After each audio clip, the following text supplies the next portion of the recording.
Hey guys, how are you? This is Noor from Scouted. Today I'm going to be showing you how to browse through jobs and add a job to my jobs list.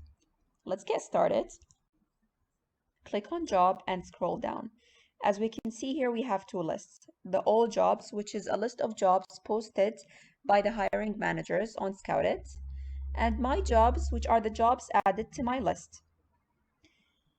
Let's see this job, graphic designer. I want to add it to my jobs list. Let's click on add to my jobs. And here we have it added. Let's copy the link and share it with a friend who might be a perfect fit for this job. Let's message that friend.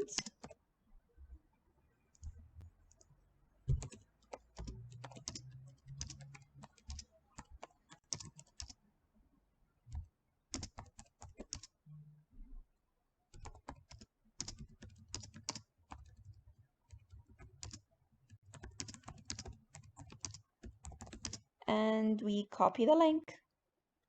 We paste the link. And there you have it.